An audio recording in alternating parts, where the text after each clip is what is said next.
My anxiety is getting higher. It feels like I'm gonna blow. Red light, stop right. There we are. Through dedication, self-preservation, Ali Selassie. Yes, I. Aujourd'hui, nous allons voir les fulgurances reggae de Monsieur Eddie Murphy. Pourquoi pas? Let's go! Eddie Murphy et le reggae, une expérience inattendue et appréciée. Eddie Murphy est mondialement connu pour sa carrière d'acteur et d'humoriste, mais peu de gens savent qu'il a aussi exploré l'univers du reggae. À plusieurs reprises, il a surpris le public en dévoilant une facette plus musicale de son talent, prouvant que son amour pour la musique jamaïcaine n'était pas qu'un simple caprice. Une incursion remarquée dans le reggae. Si Eddie Murphy avait déjà montré un intérêt pour la musique dans les années 80 avec des titres funk et R&B comme Party All the Time, c'est en 2013 qu'il fait sensation dans le reggae en sortant le titre Red Light, en collaboration avec Snoop Lion, alias Snoop Dogg. Ce morceau aux sonorités roots et engagé dans ses paroles montre un Eddie Murphy à l'aise dans le style, et une voix douce et posée qui colle parfaitement à l'ambiance reggae.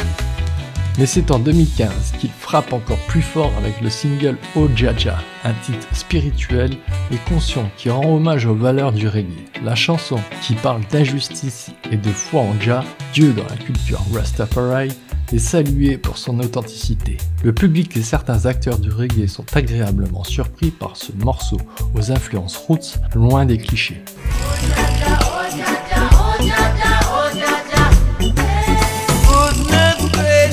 Lord have mercy.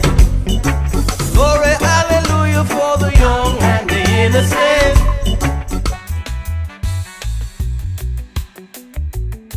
Les avis sur ses incursions dans le reggae sont globalement positifs, notamment grâce à son approche sérieuse et respectueuse du genre. Certains artistes et médias spécialisés ont souligné l'authenticité de sa voix et l'ambiance roots et conscious de ses morceaux. Le célèbre producteur Bobby Digital, connu pour son travail avec les légendes comme Sizzla ou Shabba Ranks, a déclaré que la chanson Oh Jaja avait une vibration authentique et un vrai message. Du côté des médias reggae, Reggaeville et United Reggae ont aussi salué la performance, notant que Murphy avait su éviter le piège de la caricature, contrairement à d'autres célébrités qui essaient du reggae sans comprendre les codes. En revanche, certains puristes restent sceptiques, considérant que malgré la bonne intention, Eddie Murphy n'a pas la discographie reggae assez fournie pour être pris au sérieux. Dans ce milieu, pourtant, le fait qu'il ait écrit et produit lui-même ses morceaux lui donne une certaine crédibilité.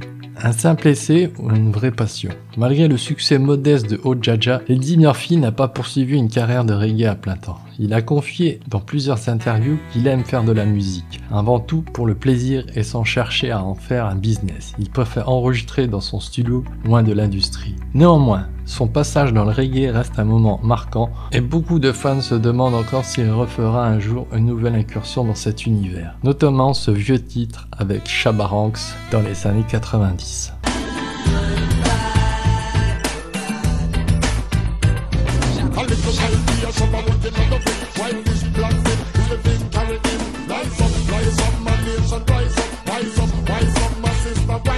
Un respect bien mérité, même s'il n'est pas un artiste reggae à proprement parler, Eddie Murphy a réussi à livrer des morceaux respectés par la communauté reggae sans prétention. Il a su montrer une vraie admiration pour la culture jamaïcaine en proposant des morceaux conscients et bien produits. Son amour du reggae est sincère, et même si son aventure musicale reste discrète, elle aura marqué ceux qui ont pris le temps d'écouter. Alors, verra-t-on un jour un album complet de reggae signé Eddie Murphy? Seul l'avenir nous le dira. Voilà, c'est la fin de cette petite vidéo. J'espère que celle-ci vous a plu. On se retrouve bientôt. Big up la compagnie. Peace.